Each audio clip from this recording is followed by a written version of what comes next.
flannels were not cool to wear until Seattle and grunge made it cool, and then it was like we could do it and hold our heads high, kind of. It's time for another episode of Best of the Tour. This is the show that takes you behind the scenes of your favorite gig posters, tour merch, and the artists who bring it all to life. Let's start the show. Welcome to episode 3 of Best of the Tour podcast. We're entitling this one, Welcome to Hamptonia. I really like that name. It's an Instagram handle of our guest that we're fortunate enough to be sitting here with, Justin Hampton, who's a gig poster artist, as well as other pop culture items. Justin, welcome to the show.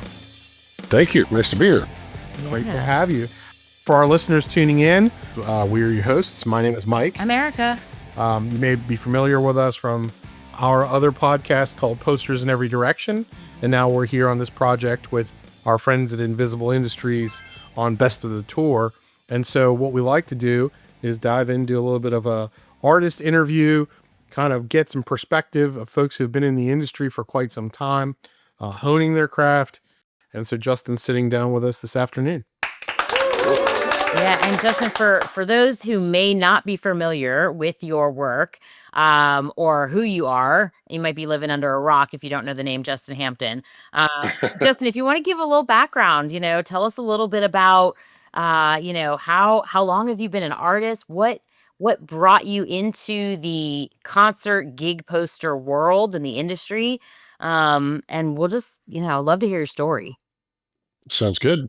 Well, I basically started my career in 1990 after I graduated art school in Seattle. So I was kind of at the epicenter of the grunge explosion that was coming out of the town at that point. Mm-hmm. And before it blew up on a nationwide level. So I was going to these little shows that were, these huge name bands that weren't big yet, that became legendary, and I worked for a local music magazine called The Rocket, and it was covering all the local scene. And we knew that we had something special in the city at that point, but we had no idea that it was going to become a global phenomenon. It was just cool stuff that was happening in our town, And so I worked under the art director of Art Chantry at The Rocket, and he was doing rock posters and had been since the mid-'80s, maybe even in the late 70s, honestly, like his punk rock stuff. But wow. So I was exposed to that stuff, but I had seen at that point already some of the Coop and Kozik and Firehouse and Derek Hess and all that kind of stuff. I just had no idea how to go about doing something like that. I was an illustrator, and I was doing like record review illustrations for The Rocket, movie reviews, op-eds, that kind of whatever they asked me to do, I was doing. Slowly over time, different people that worked there also worked in different facets of the industry. Some promoted shows, some were musicians. And so I just started getting asked to do flyers because people liked what I did for The Rocket for illustration work. So I would just do a flyer, and it would be like, $25 to do it, and free admittance to the show and free beer, maybe food if they had a kitchen, you know what I mean? Yeah. And that was it. Go hang out with friends and see the show, and the flyers would be up all around town. And that was kind of neat to see them bigger than the illustrations in the magazines. And it was fun. And it was a way to be really involved in a different aspect, than just the magazine stuff. Because a lot of people saw that stuff, and this is all pre-internet. So a lot of word of mouth of like people going like, "Yeah, I saw your rock illustration, but I've seen your flyers all around town. That's wild," And so that's kind of how I got started. And then, around the early mid 90s, like 93 or so, it's weird because like Seattle basically created a vacuum for posters to happen, like screen printed posters, in the sense that they did a poster ban because they decided that flyers on telephone poles in the cities was like ugly and, taking away from the beauty of the city. And so they banned putting them up. You'd get a ticket. You'd get like, potentially arrested, for putting up a flyer. So now you've got these small bands out there just trying to promote themselves, just trying to make a couple bucks, and they're not even allowed to promote them via flyer. Nope. So the interesting thing that happened was suddenly all of the window space at record shops, bookstores, grocery stores became like the hot spot to put flyers because you couldn't have it on a pole, but you could have it in a window on the street. Okay. So now the promoters were like, okay, so we need more impact, less coverage. Maybe we'll start running multicolors and, let's do some screen prints. There's a few screen printers in town. And that's where I basically was invited by a promoter to like, hey, you want to do a screen print? And I was like, I've never done one. I have no idea even how to do it. But I had done screen printed T-shirts that was similar, different, but similar. Because I worked for the printer in town that did all of the band shirts for all of the bands at the time. Oh, cool. So I learned the process of doing that on shirts for bands like Soundgarden and Mudhoney and Nirvana and all these bands. And got to work with some of those acts as well. And so when it came to doing a poster, I was like, okay, I know how to do that. I think I understand, but I haven't done it on paper. It's a different process. And so it wasn't that big of a gap to bridge, but I did, it was a little moment of kind of like, okay, I got to figure this out. And so my first screen printed poster was 1994, but I had been doing flyers from like 91 through, well, my first one was for Nirvana in 90. Nirvana Tad and the Gits. And it was just a flyer. I honestly at that point had no idea that there would be money eventually made. I just was like, This is it's cool. $25 and beer, okay, cool. I'm in, Yeah. and I'll see the show for free. Sweet, I but mean, beyond that, and- it was just like, And basically a small independent local band. They call themselves Nirvana at that point, right? I mean, they're not yet the MTV Unplugged Kurt Cobain Nirvana that we came to know and love as children. Like no one knew what he looked like because he had such long hair and it was always in his face. yeah. And he looked like Cousin It from the Addams Family. Yes, absolutely.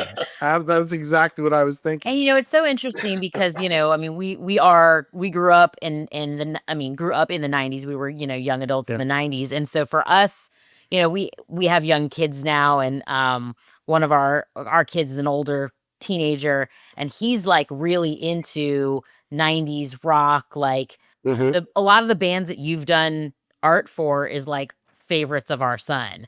That's cool. Yeah, Nirvana and Soundgarden, Radiohead. Like he Right. is like, I was like, I picked him up and like plopped him out of the 90s. This kid like loves all of that. But it's really amazing. I think for us, maybe took it for granted. If you ask me like best generation of music, like best like decade of music, the 90s were just so they were prolific and instrumental in so many ways. It was like before the internet, cusp of like online, Right. and so you still had these tangible. Well, it was this different feel, this just whole different vibe that shifted everything. I mean, I really felt like, at least my own personal experience was like, as a young kid, I was always exposed to music. My parents always had music on in the house, whether it was my dad's record player or my mom had, well, in the car, an 8-track player and all this. So, I grew up through the song stylings of everything from, the Rolling Stones to the Who to Billy Joel and Kenny Rogers on my mom's side. And, Same. but it's funny. But it was like my mom loved the Beatles, like had this passion for the Beatles, and my dad like loved the Who and Tommy, and it was just like there had been no sound that was my generational kind of sound. Right. I grew up with some of the 80s hair band stuff, and Michael Jackson was a big deal, but it felt like these things just weren't really didn't belong. That's a good way to say it. But then Seattle grunge drops. It comes, Pearl Jam and Nirvana and Soundgarden, and then you start. I went the opposite then, and like then found out about Temple of the Dog and Hunger Strike and all that stuff. But it was like, this is different, and it was like it felt like a shift. It was that almost adolescent shift for me from middle school into high school around that time, and it also gave a reason to make flannel cool, and I love flannel, so I was like, it kind of just jived with me. But well, man, the really funny thing about that in Seattle was everyone was broke and it was cold, and you could go to the thrift store and get it for cheap. It wasn't a fashion statement, right? It was just literally like everyone universally understood that it was warm and it was cold outside and it was cheap. That was it. That's right. Well, and the same thing. I grew And up. then when it became a fashion statement, it was like, this is weird. Why are people Yeah. doing this?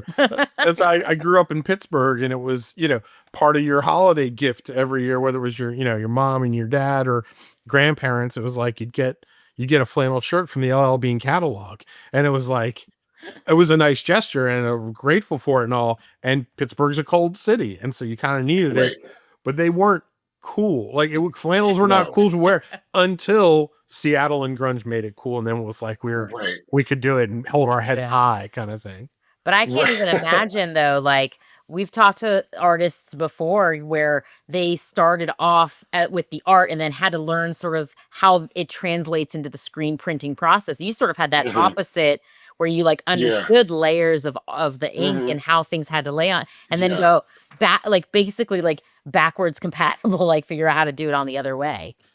It's true. Well, I mean, the interesting thing about it back then too is it was so I mean, the ultimate DIY in the sense that like you did everything with Rubylith overlays, which is like a film that has like this rubber coating on it that you would cut out the parts that you want the ink to go through, not all the way through, just down to the acetate and peel the rubber part back. And then when you were doing multiple colors, you were literally in your mind keeping it track of how it was all going to look. Because all you were seeing was like orange. Then you do another color, it'd be like darker orange. Another color would be darker orange. And you're like, okay, I think this makes sense. Like I think I understand how this is all going to play out. Like you might do a comp on a Xerox in like, color pencil or watercolor or something, like sort of like that. And then you're just cutting away going like, I hope this makes sense when the printer gets this. But somehow so it always when- it works out. It did. Yeah. And, there were mistakes made, of course. And sometimes you're like, yeah, no, that was totally intentional. I meant it to look like that. It was totally planned. That's how we went with it. That's really cool. And so, you had Well, the other thing I was going to say is I felt the way that you kind of described the chronology of where you started and kind of got in with that early Pearl Jam flyer and things was that you said you started the screen. Nirvana. Or I'm sorry, Nirvana. Not, yeah, this is total No worries. lost in the Another solo band. lost in the sauce. But you said you started with T-shirts before the actual flyers, and so we've talked a lot in our sort of different conversations and casts and experiences about that the poster game is sort of one piece of this sort of larger merch kind of scene or collective, if you will. And so the fact that you were doing T-shirts first to me is just really intriguing because we talk a lot about how those T-shirts have become almost like wearable posters to a degree for some of the shows you go to, Yeah. So what's really crazy is I held a few of those shirts back, like when I would do one or screen print, I would be like, hey, can I grab one of these? And my boss would be like, just pay for the shirt, So I would it'd be like $6 or something like that, $3, whatever shirts were back then. And you screen it yourself. And I was like, pull, okay, I just did anyway, like whatever. And so I would grab shirts and certain ones that I liked. I didn't think like I should grab one of each because if I had, holy crap, I would have so much dough. But the ones that I did save, I just recently, some collector, I'd been having people literally bug me for like decades. Whenever I'd post something on Instagram or Facebook or whatever, here's some of the shirts I have. And people are like, dude, I want to buy that. I'm like, it's not for sale. I was just showing it. I'm not trying to sell these. I'm just not interested. They're in my archives. And then I was thinking about it just recently, and I know how hot they've gotten. You know what I mean? And I was like, maybe I will just let these go. They're just sitting in a box in the basement. It's not like I'm like doing anything with them. I know they're there, and it's cool whenever I go through them once every couple of years. Like, oh, that's cool. I remember that show or whatever it was. And I was just like, it's probably peaking the value. Maybe I'll just let these go. Yeah. And so the last person that had reached out to me, I was like, hey, maybe interested in selling these. And he was like, okay, well, what do you have? And I showed him, and he was like, holy crap, I want all of these. Wow. And I was like, all right, make me an offer. And I thought it was going to be some lowball offer of like, I want to, pad it so I can make money, turn these around and sell them. And the dude offered me thousands of dollars. And I was like, okay. What fair price? Sold. Yeah. Done. Wow. And I felt great because I paid literally like, maybe $24 for all these shirts. Yeah. But And also I made thousands of dollars. So it's crazy. And somebody like that's probably buying them, investing because for their own something. collection, which is probably Right. meaningful as well, because now hey, there's an end sort of user out there or owner that's going to take Right. care of them and experience that True. sort of joy that maybe you're not you're not getting any more out of the box in the basement, Totally. Yeah, exactly. Well, the cool thing too, it was a guy who knew what he was looking at, because he wasn't even like, make sure to show me the specific tags for the certain year, and I need to see the texture of the shirt to make sure it's that one that was printed that one time at that one printer. Yeah. And I was like, I worked for the printer. Yeah. And I just showed him a couple, and he was like, I believe you. I believe you. Those are totally Wow. legit. Yeah. Yeah. Because I had a like Nirvana vestibule shirt on black with the white ink that was from Bleach. And Wow. I printed it, way back when, and he was just like, holy crap, I want one of those so bad. I'm like, all right. And so it was, and when I sent it off, it felt really great. Like I felt like, okay, they went to someone who actually got it, loved it, Mhm. Yeah. and he paid $1 for it. Yeah. And all right, I'll let these go now. That's, Yeah. That, I mean, for us as like just habitual collectors of, we collect posters and pins and art prints and T-shirts. T-shirts. They're and- wearable collectors. Yeah, I mean, but like for me personally, I know and it's hard, mostly for Mike. It's hard to get rid of things like because there's such sentimental stories Totally. and memories that are tied to it. But Yep. like being able to be like somebody who could like receive a super collectible piece like that.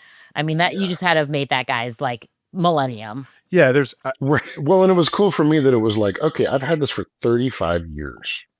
I think I can let go now. You know what I I've hit mean? my limit. Stored my storage. Yeah. Exactly. no, but Yeah, I it can was good. tell you, like, it means so much. I'm much more on that sort of consumer collector end of those discussions, like the guy Right. that bought them from you. And this is just a quick aside. These are the tangents. Here we go with the stories. Okay. Right. But there's a band Erica and I've gotten into recently, the last couple of years, by the name of Goose. They're out of sort of Connecticut. You're familiar. Can't wait to see a Justin Hampton Goose poster at some point. Shameless plug, but there was the way they do their t-shirt drops, they do a venue specific, which is interesting. Pearl Jam does this a lot. Being Dave Matthews Band fans, Erica and I for years, they do it very, very seldom. So it's kind of a newer thing for us. It It's is. basically like you go to the show, in North Carolina or in Cincinnati or wherever it is, there's a specific shirt done by an artist. Right. There's only so many and they're sold out and they're gone. It feels super old school the way they're doing this, which is awesome. Yeah. And there was one that was in the Philadelphia area, and it was this sort of celebration of Philadelphia. It's got this boxer in very patriotic trunks. We won't say it's Rocky because of I was going to say, I wonder who that could be referring to. and he's hitting this heavy bag, and the heavy bag says Goose on it, and it's like cringing. And I just thought this was, PA guy, grew up in Pittsburgh, not a Philly guy, but have love for the city of brotherly love. Right. Saw the shirt and I was like, I needed it. Like I had to have it. I texted friends that were at the show. I had 3 separate people try to go. First of all, I need a 2X or bigger. So it's always a challenge, and everybody Right. sold out. Nobody got it. So I just kind of searched the internet, trying to talk to people. A couple people flaked on me. Didn't happen. Randomly, we're in line waiting to get into a show in Winston-Salem, and we meet these guys behind us, and one of them is wearing the shirt. And I was like, we're talking. I was like, you're wearing like my holy grail of t-shirts. I'm really trying to get it. And his buddy was like, hey man, I actually just lost like 80 pounds and I have one in that size and I can't wear it. Do you want it? I was like, how many dinero do you want for this shirt? I will pay. He's like, no, look, just trade me a shirt. And I was like, well, we're going to some shows. We're going to Cincinnati. And he's like, yeah, that'll be cool. So I grabbed him a shirt in Cincinnati. We met up at a concert in Charleston, South Carolina, and we traded shirts. And that's how, and it's like my prized t-shirt possession at this point. It's right on. It's funny because back in the day, I had stuff like that too, where I would do something that was special for Soundgarden or whatever. And I'd wear it out because I was like, I really like the way this one turned out, which is kind of, narcissistic to wear your shirt. But I was stoked, I'd just done something for Soundgarden. Yeah. Someone would come up and literally be like, dude, I've never seen that before. I have no idea where you got that. And I just tell them I did it. It's mine. I work for the printer that does stuff for SoundGrid. And they were like, I will buy that off your back for like $300. And like back in 1990, that was a lot of money, Wow. Yeah. But that's one of the shirts I did not let go of. Wow. There's a special story about that one that's actually in my book. So that seems to be a pretty good segue to. I was just To saying, talk man, about you're the a book. pro. That's the best segue I've ever heard. I was in my mind working toward a segue of like, we're hearing all this incredible history. Mm-hmm. It has to be archived somewhere. And Justin has just Yep. dropped a book of, I know it's about 10 pounds. How many years Yes. you're recovering? Tell us about the book. I mean, it's literally 35 plus years of story. I talk about, where I came from, and that's like starts in 87, but that's a very small intro. And then I go into the story of starting my career in 1990 and the work for Jim Sorensen printing those t-shirts in the back of the old tattoo emporium on Pike Street.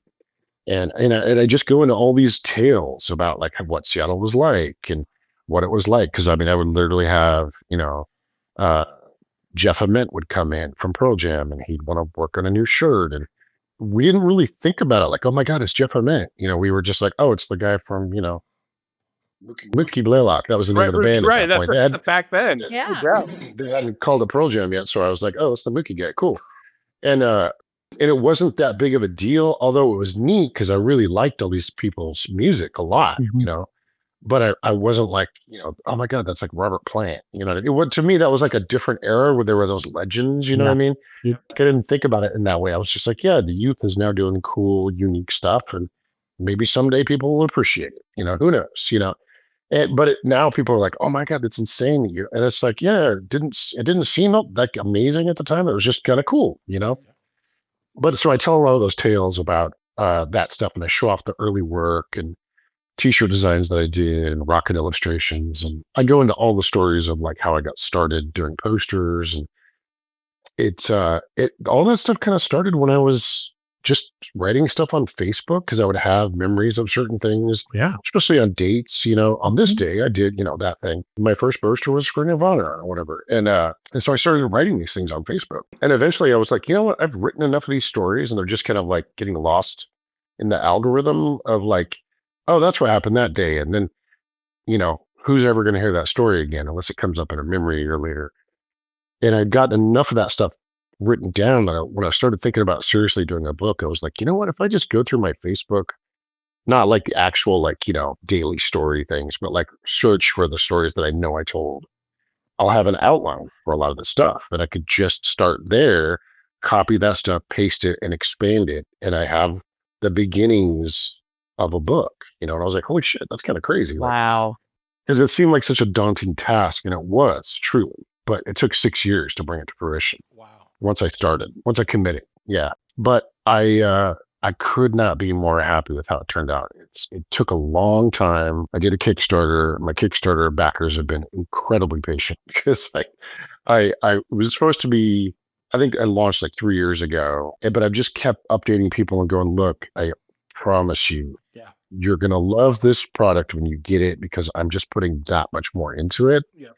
And you guys enabled me to do this as a self-publisher to just put this out. And part of that was due to the fact that it was hard to convince publishers to do this thing because it's such a big book. It's a beast. And yeah, it is like someone that, it's funny because I've had different people say like, oh my God, you're like this legend or whatever. And I'm like, yeah, in that little like microcosm, small world of this niche, there are some people that might use that word, but in the greater populace, people are like, who? So I'm like, I get that publishers were trepidatious, even though I had been in a bunch of the rock poster books, like Art of Modern Rock. But in the end, I wanted to do my own version of Art of Modern Rock, that size, that was like a full career retrospective. But they were just kind of, we're not going to spend that much money. We don't know if we'll make it back. How about 100-page book? And I would just be like, nah, that's not what I want. I want to do and so we were having conflicting, ideas about what it would be. And I just ended up like deciding to do it myself. And I'm really glad I did. So it's literally top to bottom, designed by me, written by me. All the art in it is mine. It's my baby. I self-published it. And And I was really lucky to have all of these amazing backers that believed in it and supported me throughout it. And So, so, for those that don't know, Kickstarter crowdfunding platform, usually backers they advance the money so that projects like this can get off the ground. You're And very then familiar with I'm a this. little bit familiar. I've backed some Kickstarters. Um, and then, it does take time. It takes patience. I think your communication there is key. But what happens right, quite often to us in the collector community is you strike out, you miss out, you're under a rock, you didn't know about the Kickstarter. And it's like, man, I wish I could go back in time and get that. And so, good news right, to the listeners as I sit here myself scrolling, you can go to justinhampton.com right now. And Justin, correct me if I'm wrong, but you have, I believe, the book is called Visual Feast, The Tantalizing Art of Justin Hampton. And there's two versions. I'm really, really interested in this. Erica knows, she's already smiling. There's what we'll call a standard edition that is right, unnumbered and unsigned. correct, And it's got slipcase number 1. So I'm going to ask you about that. right. But then there's a second version. And let me tell you guys, it's not bad. It's only $50 more. It is really reasonable. Like for a book of this size, Yeah. it's signed and numbered. It's limited to only 1,000 copies. So says the website. And Justin, Yep. the man can confirm for us right here. But to me, to have that kind of archive of work numbered, signed with what I'm guessing is a special slipcover. Can you talk to us a little bit Yeah. about that? Mhm. I can indeed. In fact, I have a copy of it right here. All right, let's So take a. We'll I'm, grab some I'm going to screen show you grabs. what this one is. This is the signed and numbered edition of 1,000. And I wanted to make, I had 3 different tiers. The main one was the one you described, which is unsigned and numbered, which has a repeat of the dust jacket of the book Okay. on the slipcase. The second version, which is the signed and numbered edition of 1,000, has a unique slipcase to itself. And then there was a third version that was a limited edition of only 50 that had a silver slipcase, but you not only got the silver slipcase, signed and numbered edition of 50, you also got your number or your name, listed in the indicia inside the book Wow, very cool. as a special thanks to, and you got a mini print that was only available to the 50 Wow. people that bought them. So that was like the and early that one's- bird back, super backer kind of thing back during. And that one sold out super fast. Yeah, Yeah, yeah. that was 50 copies. Those are gone. But so this one has similar art. It's the same art itself, but instead of on black, it's on silver. That's the That's one that went. That incredible. was only 50 copies. But this one, you can see it has a gloss varnish Mhm. and then matte. Yep. There's And, for our listeners, there's a lot of texture there. There's depth to it. With this Wow. has that spot varnish. Yeah. Wow. So like But yeah, then this thing is heavy duty. just that level of In like, fact, did you see that my camera just dropped when I put it on the table? It's so heavy. That's how heavy it is. Yeah. The small It's funny child. because I didn't even think about adding that to the height, but it seems to work with my style of music that I do a lot of work for is heavy stuff. So I was like, this book is heavy. Yes. it's So this is the book itself. 444 pages, right, Justin? Right. And it's This is the dust jacket. about Wow. 10 pounds in weight. I mean, this thing is a beast. Yeah. The book itself is 9 pounds. The box is a pound. So That's incredible. And then I've got a lot of really amazing quotes for musicians I've worked for, including Kim Thile from Soundgarden, Jeff Ament, the guys from Ween, Danger Mouse. And this actually also has a repeat of the what you saw in the box on the Oh. hardcover itself Very too, cool. That's incredible. both front and back. And were these art And, pieces that you from the visual piece, or is these something you created specific for the book, or were these art pieces or pieces from posters that you had done? It's a good question. This is actually the original version of this is from a 2009 Ween poster at the Outside Lands Festival. And I just did it above the main group of characters. There was just the name Ween, the Alice from the Alice in Wonderland homage that it is, twisted Alice in Wonderland. I did later because I'd always wanted to do an art print version of that particular thing. And I always had it in mind that it was going to be Alice looming over the other characters because it's like that tea time, but they're having lunch basically. The lunch is the caterpillar. Yeah, it's a dark one. It's a dark one. Alice in Wonderland. Alex, the tables have turned. Exactly. So the the timing worked out really well because my daughter was the exact age ish that like Alice would be, and compared to the cartoon and the story and whatnot. So I had her pose for it. So it's literally my daughter on the cover. And inside the book, I show a photo that I took of her. I show the black and white drawing, and then I show the final version and show the Ween poster next to the Visual Feast version Oh, and how wow. far it came. And it turned out really, so she's really happy. So I've actually taken her to a couple of these signings I've had lately, and she signed posters with me because she's on the cover. That's so cool. Like, And she thought that was pretty fun. that's got to earn you like super dad of the year, at least for like a minute until, we've got A minute. teenagers because, they're fair weather with us anyway. So I'll just pour one out. Sad caterpillar. Poor caterpillar. Just put one for the team.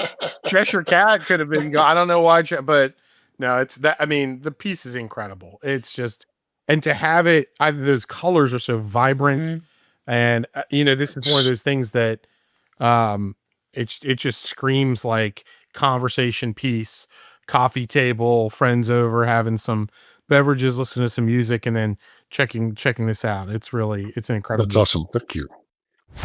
So thanks to our friends over at the Rock Poster Society. If you don't know TRPS, they are a nonprofit behind the world's longest running rock poster collection shows. That includes the Festival of Rock Posters in San Francisco, which is a bucket list thing for Mike and I to go to. But they have been championing the art of poster for decades. They support both the artists and those people who collect them and preserve them. If you want to get involved, go over to trps.org. if you want to become a member and check out their upcoming events. Check them out.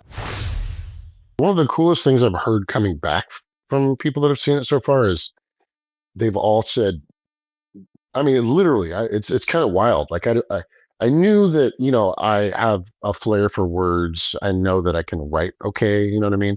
But to have sat down and told these stories and polished them so many times over and over until I was really happy with it, the input that I've gotten back is like people are saying this is so much more than just an art book. The stories are so well written and so engaging and so funny and interesting and cool that I just can't believe how great this is. And I'm just blown away because you do all these things, including posters or whatever, in your studio, and you just kind of like are in your own little bubble, your own little world, and you set it free in the world, and you never know what the response is going to be. You know what I mean? So to hear that step back is so amazing.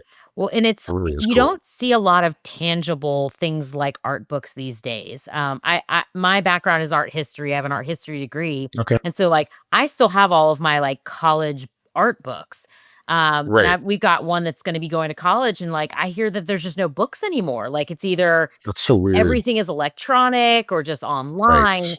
And Yep. I think part of the reason why, for me personally, I'm not gonna speak for Mike, but I mean, I kind of sometimes speak for him anyways. Happens. But one of the reasons I think I love collecting of the posters and these types of things is it's tangible, and it's something I can walk by and see and have that memory. And for you, for your Definitely. stories, because you've got your memories that are in your head, but now you've put them out into the world. And so for the fans of your artwork and for the fans of the music of the art that you've done, I mean, these are like behind the scenes. It's peeling back that curtain of things that like you just got to go back in time with. Yeah. And Right. it's so cool. I love that. I love some of the copy you have. I'm going to take a minute and just read it here, Justin, for Cool. for folks who might pull up the website. But this is again the visual feast, the tantalizing art of Justin Hampton, and this is ultimate art book for music and design lovers. 35 years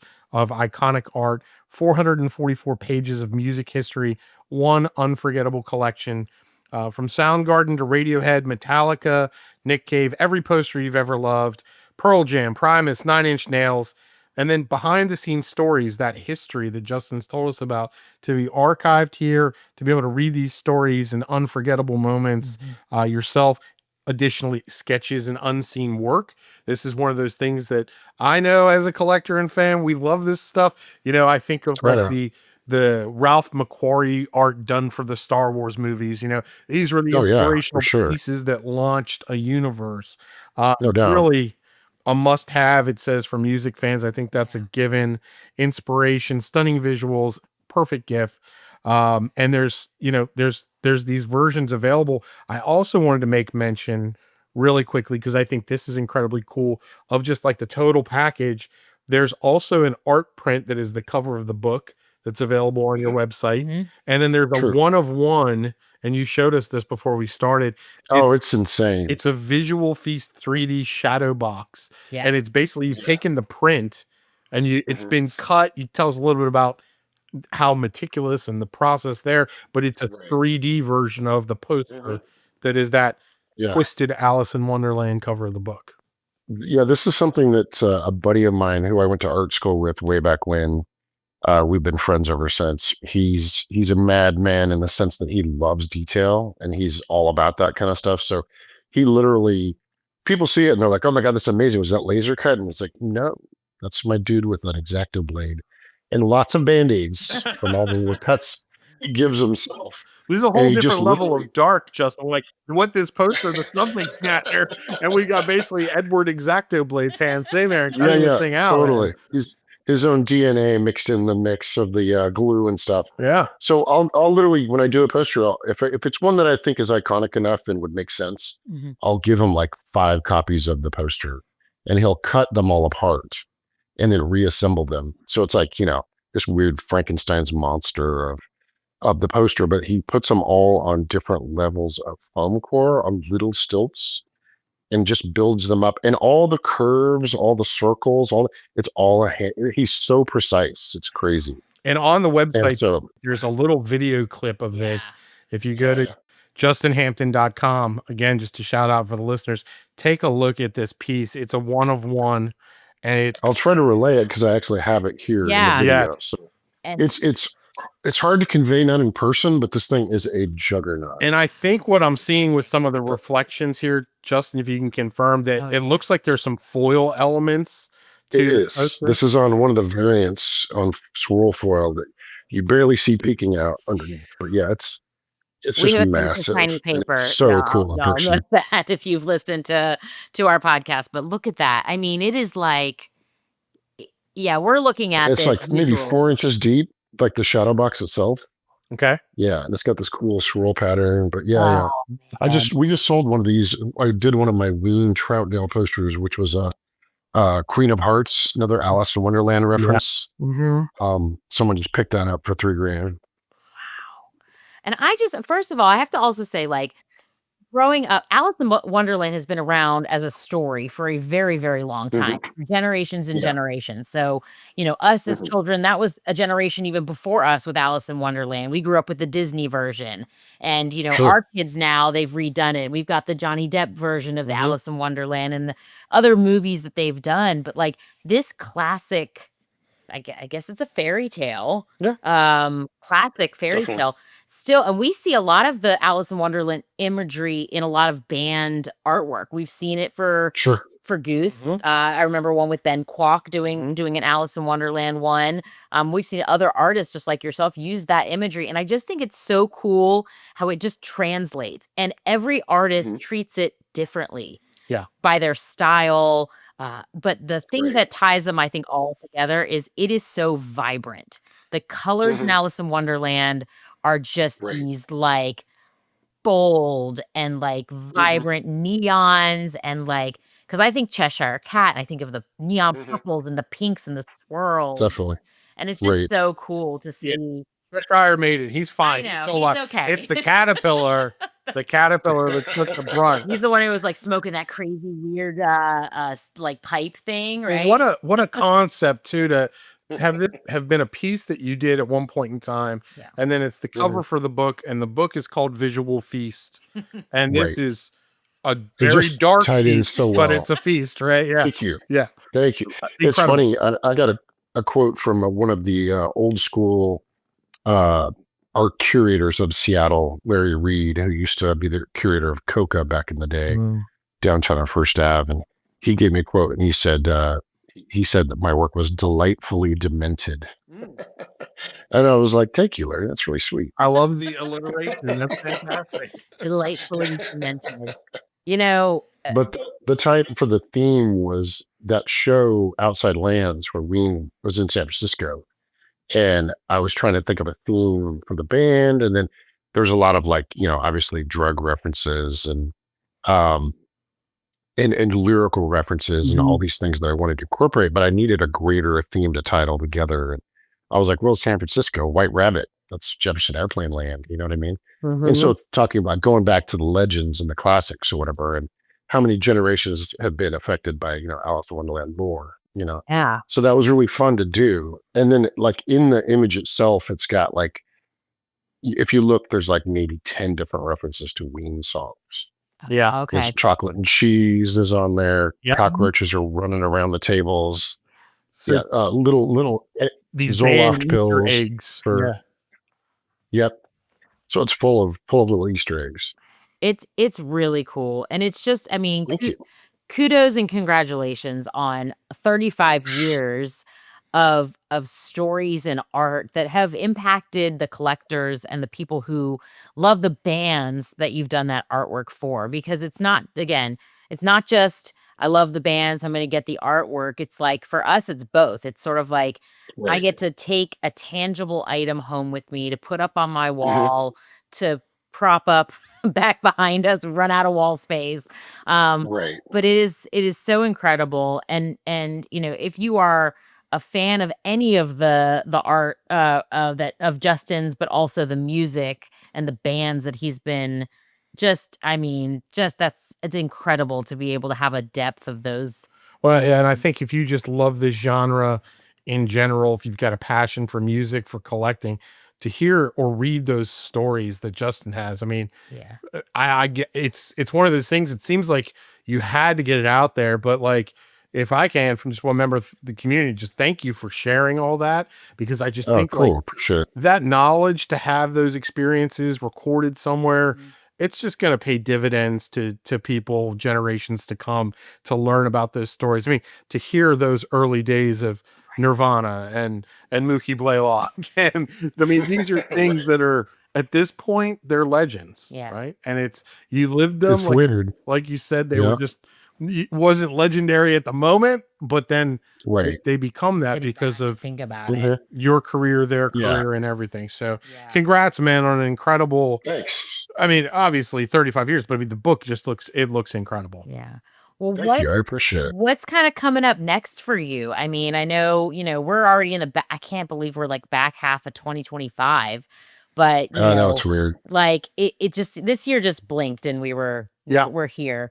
But what are some things that, you're excited about that are coming up on the horizon, maybe in the next, in the end of this year until beginning of 26? Right. Well, what I'm focusing on a lot now, I mean, I'm still taking gigs, but I'm being more selective. I'm mostly booking like book signings and exhibitions Okay. and that kind of thing. And that's what I'm really honestly most excited about right now. I'm hoping to be a part of a festival that happens over in the Netherlands at some Ooh. point this year. And I'm looking into that book market, Yeah. to try to just keep pushing this. Because I mean, when I did the book, you get a good deal on printing if you print more. So I was able to fund it. So I printed 3,000 copies. That's So awesome. I've got probably about half of that because I made a deal with a distributor, and they picked up 1,000 books to put in bookstores, Oh, so it's very now available also in bookstores, which is really really cool because Yeah. that's one of those things where like in the niche like I was talking about before, it's such a narrow bandwidth of people that wouldn't necessarily be exposed to it, Mm. often aren't unless they're at a specific show for their specific band or they walk by a window and whatever. So being in a bookstore is like I couldn't pay for that advertising. You know what I Yeah. mean? Yeah. To just have it on the shelf next to art books or music books or wherever it's placed. So to have that to work that deal out was really, really huge for me. So I'm very excited And about that. going and doing book signings and being present, like, meeting with the people and the fans, like, Hmm. I think that's something that maybe we're missing a little bit more these days, is that interconnectivity with, like, other Right. humans. Yeah. And, Hmm. I mean, to be able to go, like, I feel this way about the shows like Flat Stock and, TRPS, Rock Poster Shows, to be able to Hmm. go to events like that, to meet your poster heroes, to shake Right. hands and say, "Thank you for the art that's on my walls," and just have that like energy exchange. I think it's really cool.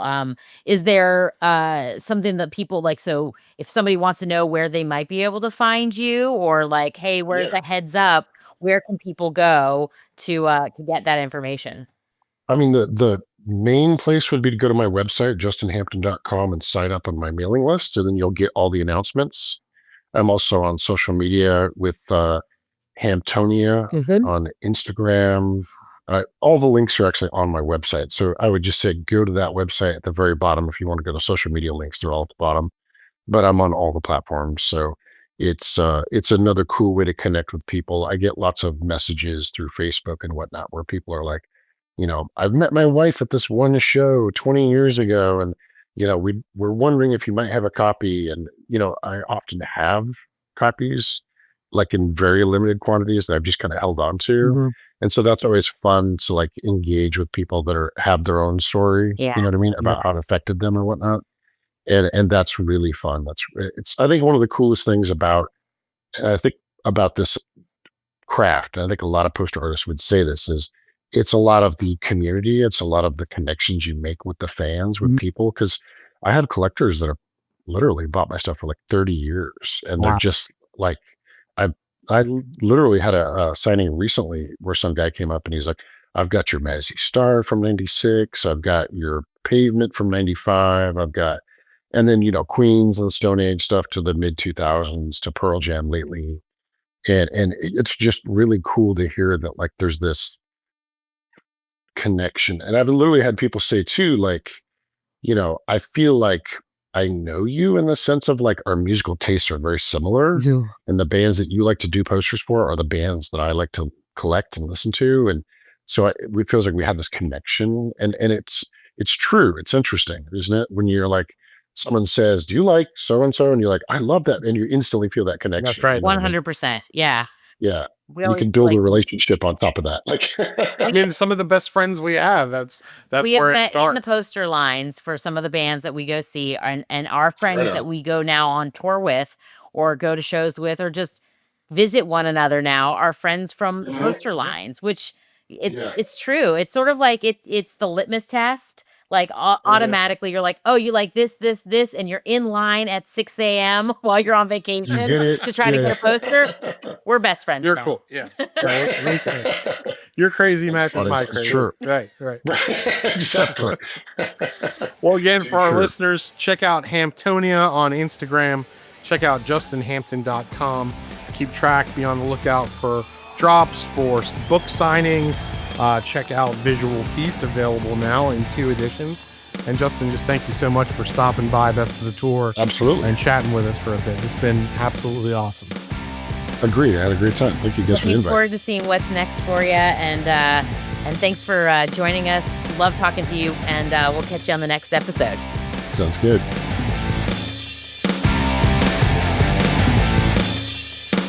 Best of the Tour is presented by Invisible Industries. Find us at www.bestofthettour.com and on all major streaming platforms, including Spotify and Apple Music. You can also catch Erica and Mike on their other podcast, Posters in Every Direction, streaming wherever you stream your podcasts from. A big thanks for listening, and we will talk to you next time. Hey, y'all. If you are a poster collector or poster aficionado like Mike and I want to give a quick shout out over to the Poster Institute. You may not know them from that name. You may be more familiar with their actual cool event that they do called Flat Stock, which is an event that takes place every year in a variety of cities that really help to support the artists that are creating those posters that you love and you know on your walls. They also help to expand the standards and the fields for the artists, and are a really incredible organization that gives different opportunities for the professionals and the supporters and the public to really just connect firsthand with those artists that you love. If you're interested in going and supporting the Poster Institute, finding ways to get involved, or attending those cool flat stock events, I need you to go over to posterinstitute.org and find out how you can get involved to support this amazing nonprofit organization.